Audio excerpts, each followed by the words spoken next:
अनेकदन्तं भक्तानाम् एकदन्तम् उपास्महे। ओम भूतनाथ सदानंदा सर्वोदयापरा रक्ष रक्ष महाबाहो शास्त्रे तुभ्यं नमो नमः। श्री विघ्नेश्वर महागणपति नमः। श्री सर्वविनायक स्वामिने नमः। அடியார்களே, இன்னைக்கு மங்கள பராபவ வருஷம் இன்னைக்கு பிறந்திருக்கு.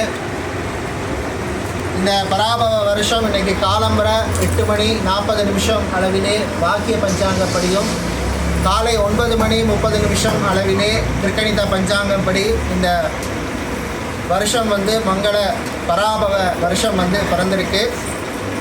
நம்ம கோவிலில் ஒவ்வொரு வருஷமும் பஞ்சாங்க படனம்ங்கிறது பஞ்சாங்கம் புது வருஷத்தன்னைக்கு பஞ்சாங்கம் படிக்கிறது ரொம்ப விசேஷம். பல வருஷங்களாக நம்மளுடைய கோவிலில் இருக்கிற இந்த சம்பிரதாயத்தின்படி இன்றைக்கி இந்த பஞ்சாங்கம் படனம் இப்போ நடைபெறுகிறது. இந்த வருஷம் இந்த பஞ்சாங்கம் ஆற்காடு சீதாராமையர் சர்வமுகூர்த்த பஞ்சாங்கம் இந்த பஞ்சாங்க படனத்தில் நம்ம வாசிக்கிறோம். இந்த பஞ்சாங்க படனம்ங்கிறது இன்றைக்கி 2026 சித்திரை மாதம் முதல் 2027 அடுத்த வருஷம் பங்குனி மாதம் வரை இருக்கின்ற 12 மாதத்துக்கான பஞ்சாங்க படனம். ஒரு பஞ்சாங்கம்ங்கிறது வாழ்க்கையில் ரொம்ப முக்கியமானது. நம்ம வாழ்க்கையில் என்னென்ன விஷயங்கள் முக்கியமோ அதே மாதிரி பஞ்சாங்கம்ங்கிறது நம்மளுடைய வாழ்க்கையில் ஒரு அங்கம். அதான் பஞ்ச அங்கம். பஞ்சம்னா 5 அங்கங்கள் சேர்ந்தது தான் பஞ்சாங்கம். எந்த விஷயமா இருந்தாலும் காலம்பரை நம்ம சூரிய உதயத்துலேருந்து காலம்பரை எழுந்ததுலேருந்து அன்றைக்கி நைட்டு நம்ம படுக்கிற மட்டும் பார்த்திங்கன்னா அன்றைக்கி அந்த நாள் நட்சத்திரம் திதி யோகம், அன்றைக்கி என்ன நாள், அன்றைக்கி சனிக்கிழமையா ஞாயிறா திங்களா செவ்வாயா, என்ன மாதம், என்ன திதி, என்ன நட்சத்திரம், திதி வளர்பிறையா தேய்பிறையா, என்ன நட்சத்திரம், அன்றைக்கி என்ன யோகம், இந்த மாதிரி நிறைய விஷயங்கள் சேர்ந்தது தான் இந்த பஞ்சாங்கம். ஸோ எல்லாருடைய வாழ்க்கையிலையும் பஞ்சாங்கங்கிறது ஒரு முக்கியமான ஒரு விஷயம். அதை வச்சு தான் வாழ்க்கையே ஓடுது. எல்லாருடைய வாழ்க்கை எல்லாருக்கும் பஞ்சாங்கம் படிக்க தெரியலனாலும் என்ன பண்ணுவோம், டெய்லி காலம்புரை எழுந்தோன்னே ஃபஸ்ட் என்ன பண்ணுவோம், ஒன்று டெய்லி ஷீட் கேலண்டரில் கிழிப்போம். சொல்கிறேன், ப்ராக்டிக்கலாக பேசுகிறேன். இல்லைன்னா என்ன பண்ணுவோம், ஃபோன் எடுப்போம். ஃபோன் எடுத்துகிட்டு யாராவது வாட்ஸ்அப்பில் நமக்கு டெய்லி இப்போ எல்லோரும் அனுப்புகிறாங்க பஞ்சாங்கம், இன்றைக்கி என்ன நட்சத்திரம் யோகம் கரணம் எல்லாமே வரும். இல்லைன்னா வாட்ஸ்அப் குரூப்பில் பார்ப்போம். இல்லைன்னா நிறைய ஆப்ஸ் எல்லாம் இருக்குது, ஆப்ஸில் பார்ப்போம், ஃபேஸ்புக்கில் பார்ப்போம், ட்விட்டரில் பார்ப்போம், இன்ஸ்டாகிராமில் பார்ப்போம், யூடியூப்பில் பார்ப்போம், டிவியில் பார்ப்போம். இந்த மாதிரி வாழ்க்கையில் எல்லா விஷயத்துக்கும் பஞ்சாங்கங்கிற முக்கியமான அந்த மாதிரி அந்த பஞ்சாங்கத்தில் இப்போ முக்கியமான விஷயங்களை பார்க்க போகிறோம். இந்த வருஷம் பார்த்திங்கன்னா இந்த வருஷத்துடைய ராஜா, ஒவ்வொரு வருஷத்துக்கும் ஒவ்வொரு ராஜா இருக்காங்க. 9 கிரகம் இருக்குது. அந்த 9 கிரகத்தை வச்சு தான் வாழ்க்கை இருக்குது. ஸோ அந்த வாழ்க்கையில் பார்த்திங்கன்னா 9 கிரகத்தும் ஒவ்வொரு வருஷமும் ஒவ்வொரு 60 வருஷம், இந்த தமிழ் வருஷங்கிறது 60 வருஷம். இந்த 60 வருஷத்தில் இந்த வருஷம் பராபவ வருஷம் வருது. இப்போ நடந்து முடிஞ்ச வருஷம் பேர் என்ன? விஸ்வாவசு வருஷம். ஸோ நம்ம எல்லாருக்கும் விஸ்வாசமாக இருந்திருக்கணும். அதான் விஸ்வாவசு வருஷம். இப்போ பராபவ வருஷம். எல்லாருக்கும் நம்ம நிறைய என்ன பண்ணணும், பரோபகாரம். அதுதான் பராபவ வருஷம். சரியா? நிறைய தான தர்மங்கள்லாம் பண்ணணும்.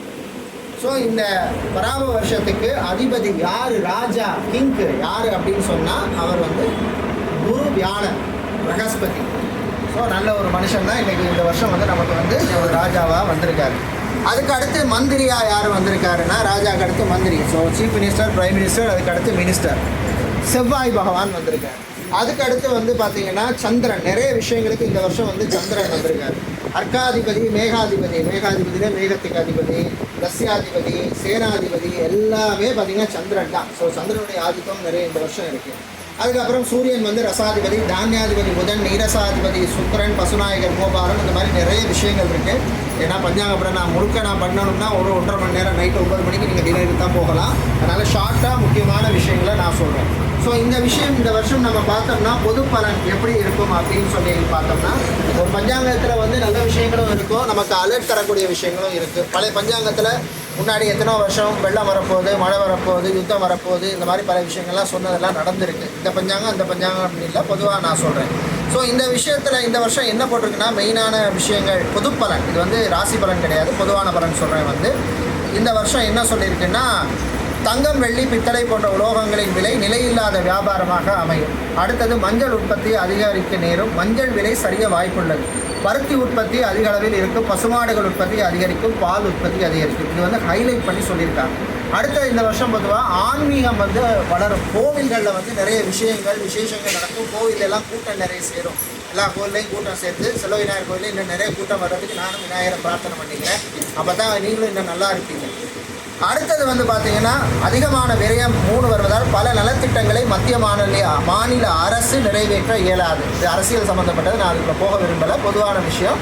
அதாவது என்ன சொல்கிறது, அரசாங்கங்களுக்கு செலவுகள் நிறைய இருக்கிறதுனால சில திட்டங்களை வந்து நிறைவேற்ற முடியாமல் இருக்கும். இதை வந்து ஹைலைட் பண்ணி இந்த பஞ்சாங்கத்தை பொறுத்தவரை சொல்லியிருக்காங்க. இன்னொரு முக்கியமான விஷயம், பொதுப்பலனில் ஒரு விஷயம் சொல்கிறேன். நிறைய இந்த வருஷம் வந்து குழந்தை இல்லாத தம்பதிகள், அதாவது குழந்தை பாக்கியம் தள்ளிப்போன தம்பதிகளுக்கோ புத்திர பாக்கியம் தள்ளிப்போன தம்பதிகளுக்கு குழந்தை பாக்கியம் புத்திர பாக்கியம் கிடைக்கிறதுக்கு இந்த வருஷம் நிறைய வாய்ப்புகள் இருக்குது. அது வந்து இயற்கையாக இருக்கலாம், இல்லை ட்ரீட்மெண்ட் எடுக்கிறதோ ஐவிஎஃப்ஓ எப்படியா இருந்தாலும் சரி, அதுக்கான வாய்ப்பு நிறைய இருக்குது. இந்த வருஷம் எல்லா பஞ்சாங்கத்திலையும் அது வந்து ஹைலைட் பண்ணி சொல்லியிருக்காங்க. அது ஒரு பெரிய நல்ல விஷயம், பாசிட்டிவான விஷயம். அடுத்தது மழையை பொறுத்தவரையில் பார்த்திங்கன்னா இந்த வருஷம் பார்த்திங்கன்னா மழை கொஞ்சம் தள்ளி தான் பெய்யும். மழை பெய்ய வேண்டிய நேரத்தில் பெய்யாது, தள்ளி பெய்யும்னு சொல்லியிருக்கு. கடும் மழை இருக்கும்னு சொல்லியிருக்கு. அதாவது போன வருஷத்தை விட இந்த வருஷம் கொஞ்சம் கடும் மழை, அதாவது நமக்கு அதாவது எப்படி சொல்லலாம், அந்த மழை சீசன் முடிகிற டைமில் மழை வரதுக்கான வாய்ப்பு நிறைய இருக்குது. அதே நேரத்தில் சில ஏரியாவில் சில பகுதிகளில் பொதுவாக சொல்கிறேன் மழை வந்து கம்மியாக இருக்கும், ரொம்ப கம்மியாக இருக்கும் அப்படின்னு சொல்லி பஞ்சாங்கங்களில் சொல்லியிருக்கு. இது வந்து முக்கியமான ஒரு விஷயம். அடுத்த இன்னொரு விஷயம் என்னென்னா, அந்த கிரகணம் ஒரு வருஷம் இந்த சூரிய கிரகணம் சந்திர கிரகணம்லாம் வரும். இந்த சூரிய கிரகணம் சந்திர கிரகணம் இதெல்லாம் பார்த்திங்கன்னா இந்த வருஷம் பார்த்திங்கன்னா இந்தியாவை பொறுத்தவரையில் எங்கேயுமே சூரிய கிரகணம் சந்திர கிரகணம் கிடையாது. சரியா?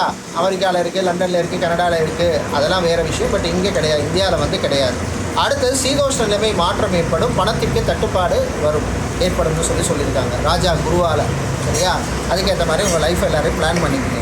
அடுத்தது வந்து ரியல் எஸ்டேட்ஸ் வியாபாரம் சீராக அமையும், புராதன சொத்துக்கள் மீதுள்ள வழக்குகள் யாவும் தள்ளுபடி அடையும், பூர்வீக சொத்துக்களை பாகப்பிரிவினை செய்யலாம். அதாவது உங்களுக்கு பரம்பரை சொத்துக்கள் வரணும்னா அது சம்மந்தமான விஷயங்கள்லாம் நல்லபடியாக நடக்கும். அடுத்தது வந்து மழை வந்து இந்த வருஷம் எல்லா பஞ்சாங்கத்திலையும் சொல்லியிருக்காங்க. கூடுதலாக நைட்டில் தான் மழை கூட பெய்யும்னு சொல்லி, இரவில் விட்டு விட்டு மழை பெய்யும், குளிர்சாதன பொருட்களின் விலை சற்று உயர வாய்ப்பு உள்ளது, ஐஸ்கிரீம் போன்ற பொருட்கள் தட்டுப்பாடு அதிகரிக்கும். சரியா? ஹைலைட் பண்ணி சொல்லியிருக்காங்க. அடுத்தது முக்கியமான விஷயம், பொது பலன்களில் ஏற்கனவே இந்த சொல்லியிருக்கேன். எல்லையில் சில தொல்லைகள் அதிகமாக இருக்கும், புதிய ரக விமானங்கள் வரும், வெளிநாட்டில் பணிபுரிபவர்கள் தாயகம் திரும்ப வாய்ப்புள்ளது. அது உங்கள் எல்லாருக்கும் தெரியும், ஒரு 3 மாதமாகவே நிலைமை எப்படி இருக்குது அப்படிங்கிறது. லாபஸ்தானத்தில் அமர்ந்திருப்பதால் ஆன்மீகம் வளரும், விரயஸ்தானத்தில் நட்பு கிரகமாக இருப்பதால் இனிப்பு பொருட்களின் விலை சற்று குறையும், புதிய ரக குளிர்பானங்கள் வியாபாரத்திற்கு வரும். ஸோ கூல்ட்ரிங்க் யார் யார் குடிக்கணும்னு ஆசைப்படுறீங்களோ அவங்களுக்குலாம் நிறைய புது வெரைட்டி கூல்ட்ரிங்க்ஸ் எல்லாம் வரும். சரியா? வல்லரசு நாடுகளுக்கு இணையாக இந்தியா வளரும், பல முக்கிய வியாதிகளுக்கு மருந்து தயாரிக்க நேரும்.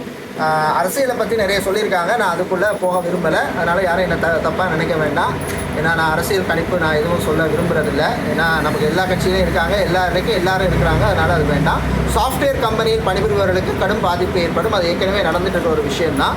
அடுத்தது மழைப்பொழிவு பிற்பகுதியில் அதிகரிக்கும், நீர்நிலைகளில் தேங்கும் தண்ணீரை வீணாக்குவதற்கான வாய்ப்புகள் நிறைய இருக்குது, பொருளாதார தட்டுப்பாடு அதிகரிக்கும். அதுக்கப்புறம் பார்த்திங்கன்னா ஆன்லைன் மோசடி அதிகரிக்கும், வாசனை திரவியங்களின் விலை சற்று ஏறும், பழைய கோவில்கள் குடமுழுக்கு வைபவம் நடைபெறும், மஞ்சள் நிலையில்லாத வியாபாரமாக இருக்கும். இதை தான் முக்கியமான பொது பலன். மின்சார விலை ஏறும். ஸோ கரெக்டாக எல்லோரும் வந்து ரெடியாக இருங்க. அடுத்து எலக்ட்ரிசிட்டி ஹைக்கு ரெடியாக இருங்க. சரியா? ரியல் எஸ்டேட் வியாபாரம் நன்றாகவே இருக்கும், பல புதிய விண்வெளி ஏவுகணைகளை உற்பத்தி செய்ய நேரிடும். இந்த மாதிரி விஷயங்கள்லாம் இருக்குது. பெண்களுக்கு வந்து கூடுதலான அதிகாரம் கிடைக்கும். பெண்களுக்கு வந்து பொதுவாக இந்த வருஷம் நல்லா இருக்கும். அக்னி பயம் உண்டாகும், அக்னினால் நெருப்பால் கண்டங்கள் இருக்கும். பொருளாதாரம் பிற்பகுதியில் சீராக இருக்கும். இதுதான் வந்து பொது பலன். அடுத்தது நம்ம பார்க்க போனோம்னா இந்த வருஷம் என்னென்ன பெயர்ச்சி நடக்க போகுது அப்படின்னு சொல்லி பார்த்தோம்னா, இந்த வருஷம் வந்து சனி பெயர்ச்சி கிடையாது. அதான் நான் சொல்கிறேன், ஏப்ரல்லேருந்து அடுத்த மார்ச் மட்டும் சனி பெயர்ச்சி கிடையாது. இப்போ தான் சனி மாறினார், அடுத்த 2 வருஷம் கழிச்சு தான் மாறுவார். 2028 தான் சனி பயிற்சி அடுத்த 1 வருஷத்துக்கு கிடையாது. குரு பயிற்சி மட்டும் வருது. குரு பயிற்சி எப்படின்னா அது ஒரு சிக்கலான ஒரு குரு பயிற்சி இந்த வருஷம் வருது. சில வருஷங்கள் அந்த மாதிரி தான் வரும். எப்படின்னா இந்த மே மாதம் 26ஆம் தேதி வாக்கிய பஞ்சாங்கப்படி குரு மாறுறார். அதாவது எங்கே மாறுறாருன்னா மிதுன ராசிலேருந்து கடகராசிக்கு போகிறார். சரியா? திரும்ப என்ன ஆகுதுன்னா அக்டோபர் மாதம் கடகராசிலேருந்து சிம்ம ராசிக்கு போகிறார். 4 மாதத்தில் போயிடுறாரு.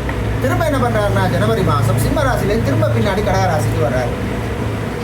புரியுதா? திரும்ப என்ன பண்ணுறாருன்னா அதுக்கப்புறம் திரும்ப மார்ச் ஏப்ரலில் திரும்ப என்ன பண்ணுறாருன்னா திரும்ப கடகத்துலேயும் திரும்ப சிம்மத்துக்கு போகிறாரு. ஸோ அவர் நிலைமையே அப்படி இருக்குது. அதனால் அதுக்கேற்ற மாதிரி நம்ம நிலைமையை நீங்கள் எல்லோரும் அதுக்கேற்ற மாதிரி பிளான் பண்ணீங்க. நான் ஜோக்காவோ காமெடியாவோ சொல்லலை, இருக்கிற நிலைமையை சொல்கிறேன். ஏன்னா அந்த ஒரு வருஷத்துக்கு குருவே போய் அதாவது அவரையே போட்டு நம்ம பாடாப்படுத்த போகிறோம்.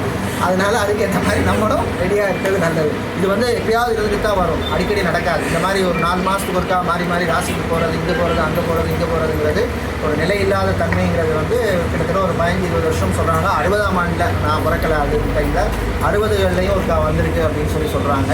ஸோ அது எப்படி இருந்தாலும் அதுக்கேற்ற மாதிரி பலன் இருக்கும். அடுத்து ராகேது பயிற்சி இந்த வருஷம் பார்த்தீங்கன்னா நவம்பர் டிசம்பரில் ராகேது பயிற்சி இருக்குது. இதுதான் பயிற்சி இந்த வருஷம், குரு பயிற்சியும் ராகேது பயிற்சியும் தான் இருக்குது.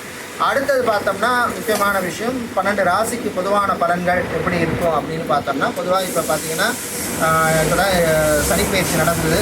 ஸோ சனிப்பயிற்சி படி பார்த்தீங்கன்னா இப்போ கும்பராசி, மீனராசி, மேஷராசி இந்த 3 ராசிக்காரர்களுக்கும் இப்போ 7.5 சனி நடந்துட்டுருக்கு. அடுத்தது சிம்ம ராசிக்காரங்களுக்கு பார்த்திங்கன்னா இப்போ அஷ்டமத்து சனி நடந்துட்டுருக்கு. அடுத்து கன்னிராசிக்கு பார்த்திங்கன்னா கண்டக சனி நடந்துட்டுருக்கு. அதுக்கு அடுத்து பார்த்திங்கன்னா தனுசு ராசிக்காரங்களுக்கு அர்த்தாஷ்டம சனி நடந்துருக்கு. அதாவது அஷ்டமத்து சனியில் ஹாஃப் அர்த்தாஷ்டம சனி. ஸோ பொதுவாக சனி பயிற்சியினால் ஏற்கனவே நம்ம சொன்ன பலன்கள் தான் இது கோவிலில். ஸோ கும்பம், மீனம், மேஷம், சிம்மம், கன்னி, தனுசு இந்த 6 ராசிக்காரர்களுக்கும் சனி அவ்வளோ விசேஷமாக இப்போ இல்லை. அடுத்தது குரு எப்படி இருக்கார் அப்படின்னு நம்ம பார்க்க போனோம்னா, குரு இப்போ இருக்கிற ராசி மிதுன ராசியில் இருக்கார். இப்போ மாற போகிறது கடக ராசிக்கு. ஸோ மிதுன ராசிக்காரங்களுக்கு எப்படி இருந்தாலும் ரிலீஃப். குரு அவங்க ராசியில் இருந்தார். ஸோ ஒரு வருஷமாக கொஞ்சம் அப்படி இப்படி இருந்திருக்கும், ப்ளஸ் மைனஸ் இருந்திருக்கலாம். ஸோ மிதுன ராசியில் இருக்கிறது கடக ராசிக்கு போகிறனால மிதுன ராசிக்காரங்களுக்கு ஒரு பெரிய ரிலீஃப் ஆகும் இந்த வருஷம். கடக ராசிக்கு சிம்ம ராசிக்கு என்னென்னா காடாறு மாதம் நாடாறு மாதங்கிற மாதிரி 4 மாதம் இங்கே 4 மாதம் அங்கே 4 மாதம் இங்கே 4 மாதம் அங்கே அப்படி மாறி மாறி வரும். ஸோ அதுக்கேற்ற மாதிரி பலன் வரும். ஏற்கனவே சிம்ம ராசிக்கு சொல்ல வேண்டாம். ஸோ அதோட இவங்களும் குருவும் வர்றபோது கொஞ்சம் கவனமாக இருக்கணும். இது பொது பலன் தான், நான் அதுக்காக யாரையும் பயமுறுத்தலை, அதுக்காக ஓவராக சொல்ல.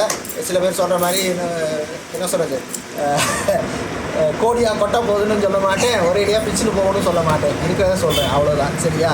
அடுத்தது பார்த்தீங்கன்னா இதில் என்ன சொல்லியிருக்காங்கன்னா, மேஷராசிக்காரர்களுக்கு பொதுவாக நான் சொல்கிறேன், குரு 3ஆம் இடத்தில் இருப்பது உகந்த இடமல்ல மேஷராசிக்கு. அதே மாதிரி குரு பகவான் மாறுறது வக்ரப்பயிற்சி ஆறது குரு 4ஆம் இடத்துக்கு மாறுறாரு. அது ஓரளவுக்கு கொஞ்சம் நல்லது இல்லை, உகந்த இடம் இல்லை, அர்த்தாஷ்டம குரு அப்படின்னு சொல்லியிருக்காங்க. ராகு மாறுறாரு. ராகு மாறுறது நவம்பர் மாதம். ராகு மாறுறது நல்லது, கேது மாறுறது நல்லது இல்லை. சரியா? அடுத்தது உங்களுக்கு பரிகாரம் என்னன்னு சொன்னால், கால பைரவரை வழிபடுறதும் சூரியனை வழிபடுறதும் நல்லது. மேஷராசிக்காரங்களுக்கு 85% நல்ல பலன் கிடைக்கும் அப்படின்னு சொல்லி மேஷராசிக்கு சொல்லி. அடுத்து ரிஷபராசி. ரிஷபராசிக்கு பார்த்தீங்கன்னா குரு 2ஆம் இடத்துல இருக்கிறாரு. சரியா? 2ஆம் இடத்துல இருக்கிறாரு. இப்போ மாறுறது குரு மாறுறது அவ்வளோ விசேஷம் இல்லை யாருக்கு, ரிஷபராசிக்காரங்களுக்கு. அடுத்தது சனி பகவான். சனி பகவான் அவங்க நல்லா தான் இருக்குது, லாபசன் சனி அவங்களுக்கு நல்லா இருக்குது. ராகு மாறுறது நல்லது, கேது மாறுறது அவ்வளோ விசேஷம் இல்லை. அதாவது இப்படி தான் ராகேது பொறுத்தவரையில் ஒன்று ப்ளஸ்ஸாக இருந்ததுன்னா ஒன்று மைனஸாக இருக்கும், 2 ஈக்குவலாக வராது. அதனால தான் ராகேது ஒன்று அந்த பக்கம் பார்த்துட்டு இருக்காங்க, ஒன்று இந்த பக்கம் பார்த்துட்டு இருக்காங்க, 2 பேருக்கும் ஒத்து வராது. அடுத்தது மிதுன ராசி. மிதுன ராசிக்கு இப்போ குரு ஜென்ம குருவாக இருக்குது, மாறுறது அவங்களுக்கு நல்லது மிதுன ராசி. சரியா? அடுத்தது பார்த்தீங்கன்னா சனி. சனி பார்த்தீங்கன்னா எப்படி இருக்கார் அப்படின்னு சொன்னால் இப்போ அவ்வளோ விசேஷமாக இல்லை, 10ஆம் இடத்துல இருக்கிறாரு. அதனால் சனி அவ்வளோ விசேஷம் இல்லை. ராகு மாறுறது அவங்களுக்கு விசேஷம் இல்லை, கேது மாறுறது அவங்களுக்கு நல்லது. அடுத்தது அவங்களுக்கு 75% நல்ல பலன் இருக்குது. இது மிதுன ராசிக்கு. ரிஷபராசிக்கு 80% நல்ல பலன் இருக்குது. அடுத்து கடகராசி. கடகராசி எடுத்திங்கன்னா கடகம் குரு பகவான் இப்போ விரயஸ்தானத்தில் ஆக்சுவலாக இருக்கார். அடுத்து ஜென்மத்துக்கு போகிறாரு. ஸோ இப்போ இருக்கிறதும் அவ்வளோ விசேஷமாக இல்லை, அவங்க பேச்சியாகி போனாலும் அதுவும் அவ்வளோ விசேஷமாக இல்லை. சனி பகவான் இப்போ இருக்கிறது நல்லது, அவங்களுக்கு சனி நல்லா இருக்குது. அடுத்து ராகு கேது. ராகு மாறுறது நல்லது, கேது மாறுறது சரியில்லை, அவ்வளோ விசேஷமாக இல்லை, அவங்களுக்கு 65% பலன். அடுத்து சிம்மராசி. சிம்மராசிக்கு பார்த்தீங்கன்னா குரு இப்போ 11ஆம் இடத்துல இருக்கார். குரு இப்போ ஓரளவுக்கு நல்லா தான் இருக்கார், ஆனால் மாறுறது அவங்களுக்கு சரியில்லை. யாருக்கு? சிம்ம ராசிக்காரங்களுக்கு. அடுத்து சனி பகவானுக்கு அவங்களுக்கு ஏற்கனவே சொல்லிட்டு அஷ்டமத்து சனி நடக்குது சிம்மராசிக்கு. ராகு பகவான் இருக்கிறது அவ்வளோ மாறுறது விசேஷம் இல்லை, அது மாதிரி கேது மாறுறதும் விசேஷம் இல்லை. ஸோ அதனால் அப்படி இருந்தாலும் அவங்களுக்கு வந்து ஒரு 80% கொடுத்துருக்காங்க. அடுத்து கன்னி ராசிக்கு பார்த்தீங்கன்னா கன்னிக்கு வந்து இப்போ குரு 10ல் இருக்கார், அது அவ்வளோ விசேஷம் இல்லை. மாறுறது வந்து நல்லது. கன்னிக்கு குரு பேச்சு வந்து நல்லதாக இருக்குது. சனி பகவான் வந்து இப்போ இருக்கிறது நல்ல இடத்துல இருக்காங்க. அதாவது வந்து கண்ட சனி தான் இருந்தாலும் ஓகே, ஓரளவுக்கு ஓகே. ஸோ வண்டி வாகனங்களில் போகிற மட்டும் கன்னிராசிக்காரங்க கவனமாக இருக்கும். அடுத்து ராகு பகவானை பார்த்தீங்கன்னா மாறுறது வந்து நல்லது. கேது பகவானும் மாறுறது ஓரளவுக்கு நல்லது தான். ஸோ அவங்களுக்கு 90% நல்ல பலன் இருக்குது. யாருக்கு? கன்னிராசிக்காரங்களுக்கு. அடுத்து துலாம் ராசிக்கு இப்போ 9ஆம் இடத்துல குரு இருக்கார், லாபஸ்தானத்தில் இருக்கார். இப்போ மாறப்போகிறது பார்த்தீங்கன்னா 10க்கு போகிறாரு. ஸோ 10ல் போனால் பதிய மாற்றுவார்னா அதுக்காக எல்லோரும் ஊற மாறி போயிட மாட்டாங்க. ஒரு மாற்றம், ஏதாவது ஒரு மாற்றம், ஒரு வேலையிலையோ படிப்பிலையோ இல்லை பிஸ்னஸோ ஏதோ ஒரு நல்ல மாற்றம் வரும். ஸோ அதனால் மாற்றத்தை ஏற்றுக்கொள்கிறது தான் வாழ்க்கையில் யதார்த்தம். அடுத்து சனி பகவான் இப்போ 6ல் இருக்காது, அவ்வளோ விசேஷமாக இல்லை. அடுத்து ராகு வந்து மாறுறதும் அவ்வளோ விசேஷமாக இல்லை. கேது மாறுறதும் விசேஷமாக இல்லை. அவங்களுக்கு வந்து ஒரு 80% சொல்லியிருக்காங்க. அதுக்கு அடுத்து பார்த்திங்கன்னா விருச்சிக ராசிக்கு பார்த்திங்கன்னா இப்போ வந்து விருச்சிக ராசிக்கு வந்து கொஞ்சம் அவ்வளோ சரியில்லை. அடுத்தது மாறுறது வந்து விருச்சிக ராசிக்கு நல்லது. அதாவது குரு மாறுறது வந்து அவங்களுக்கு நல்லது தான். சனி இருக்கிறதும் ஓரளவுக்கு ஓகே தான். விருச்சிக ராசிக்கு சனி பகவானும் நல்லா தான் இருக்கார். ராகு பகவானை பற்றி பார்த்திங்கன்னா மாற்றம் வந்து அவ்வளோ சரியில்லை. கேது பகவானுக்கு மாறுறது நல்லது, விருச்சிகத்துக்கு நல்லது ஆக்சுவலாக. ஸோ ஒரு 70% நல்ல பலன் சொல்லியிருக்காங்க. அதுக்கு அடுத்து பார்த்திங்கன்னா தனுசு ராசிக்கு பார்த்தோம்னா ஆக்சுவலாக சொல்லப்போனால் தனுசு ராசிக்கு குரு பகவான் வந்து இப்போ அவ்வளோ சரியில்லை, மாறுறது வந்து நல்லது. தனுசு ராசிக்கு சனி பகவான் இருக்கிறது சரியில்லை. என்னென்னா அஷ்டமத்து சனியில் ஆஃப். அதனால் அவங்க கொஞ்சம் கவனமாக இருக்கணும். அதுக்கு அடுத்து பார்த்திங்கன்னா ராகு பகவான் மாறுறது நல்லது, கேது மாறுறது சரியில்லை. இவங்களுக்கு 75% நல்ல பலன் சொல்லியிருக்காங்க. அதுக்கடுத்து மகர ராசிக்கு வந்து குரு வந்து இப்போ 6ல் இருக்கிறாரு, அது வந்து அவ்வளோ விசேஷமாக இல்லை. அடுத்து மாறப்போகிறது வந்து நல்லது. இப்போ தான் 7.5 சனி அவங்களுக்கு முடிஞ்சு போச்சு. அதனால் அவங்களுக்கு இப்போ சனியும் நல்லா இருக்குது, அடுத்து வரப்போகிற குரு பேச்சும் நல்லா இருக்குது. ஸோ டாப்பான ராசிகளில் ஒன்று மகர ராசின்னு சொல்லிக்கலாம். அடுத்தது வந்து ராகு பகவான் மாறுறது அவங்களுக்கு சரியில்லை, கேது மாறுறது நல்லதாக இருக்குது. அவங்களுக்கு ஒரு 80% நல்ல பலன் இருக்குது. அதுக்கப்புறம் வந்து கும்பராசிக்கு பார்த்தீங்கன்னா இப்போ வந்து குரு 5ல் இருக்கார். குரு வந்து இப்போ அவங்களுக்கு நல்லா இருக்காங்க ஆக்சுவலாக. சனி வந்து ஏற்கனவே கும்பராசிக்கு 7.5 சனி நடந்துகிட்ருக்கு. இன்னொரு 2 வருஷத்துக்கு கொஞ்சம் கவனமாக இருக்கணும். அதுக்கடுத்து பார்த்திங்கன்னா ராகு பகவான் அவங்களுக்கு மாறுறது சரியில்லை, கேது மாறுறதும் சரியில்லை. ஸோ அதனால் உங்களுக்கு 75% நல்ல பலன். அடுத்து மீனராசிக்கு குரு இப்போ 3ல் இருக்கார். இப்போ குரு சரியாக இல்லை, ஆனால் மாறுறது வந்து குருவுக்கு நல்லது, அவங்களுக்கு நல்லது. மீனராசிக்கு நல்லாயிருக்கும். அதுக்கடுத்து சனி பகவான் வந்து ஏற்கனவே உங்களுக்கு தெரியும் 7.5 சனி நடந்துகிட்ருக்காங்க. அதனால் அடுத்த ஒரு 4-5 வருஷத்துக்கு கவனமாக இருக்கணும். ராகு பகவான் மாறுறது அவங்களுக்கு விசேஷம் இல்லை, கேது பகவான் மாறுறது வந்து அவங்களுக்கு நல்லது. அவங்களுக்கு பார்த்திங்கன்னா 85% நல்ல பலன் இருக்குது. இது வந்து பொது பலன், சரியா? உங்கள் ஜாதகத்தில் என்ன தசாபுத்தி நடக்குது, அடுத்து உங்களோட ஜாதகத்தில் கிரகங்கள் எப்படி இருக்குது, அதை வச்சு தான் வந்து ஆகும். இப்போ சிம்மராசிக்காரங்களுக்கு எல்லாருக்குமே சரியில்லைன்னா எல்லாருக்குமே சரியில்லாமல் இருக்காது. அதுலேயும் சில பேருக்கு நல்லா இருக்கும். அதனால் இது வந்து பொது பலன் தான். யாராவது ஏதாவது பொதுவான கேள்வி, தனிப்பட்ட கேள்வி எதுவும் வேண்டாம், பொதுவான கேள்வி எதாவது இருந்தால் நீங்கள் கேட்கலாம். ஏதாவது பொதுவான கேள்வி, தனிப்பட்ட கேள்வி கிடையாது. அதாவது என் ஜாதகத்தில் எப்படி இருக்குது அதெல்லாம் சொல்ல முடியாதுங்க. இது வந்து கோவில் அதாவது தனிப்பட்ட ஏதாவது ராசி கேட்கணும், ஏதாவது கேட்கணும்னா கேட்கலாம். அடுத்தது குரு பார்வை. இப்போ வந்து குரு வந்து பார்த்திங்கன்னா மிதுன ராசியிலேருந்து கடக ராசிக்கு மாறுறாரு. அதனால் சில ராசிகளுக்கு வந்து குரு பார்வை வரும். குரு பார்வை வந்ததுன்னா கல்யாண விஷயங்கள் கொஞ்சம் நல்லபடியாக நடக்கும். இப்போ கடகத்துக்கு வர்றதுல போது பார்த்திங்கன்னா கடகத்துலேருந்து 5ஆம் இடம், கடகம், சிம்மம், கன்னி, துலாம், விருச்சிகம். ஸோ விருச்சிகம், அடுத்து மகரம், மீனம். விருச்சிகம், மகரம், மீனம் இவங்களுக்கெல்லாம் இந்த ராசிக்கார பிறந்தவங்களுக்கு குரு பெயர்ச்சிக்கு அப்புறம், அதாவது கடக ராசியில்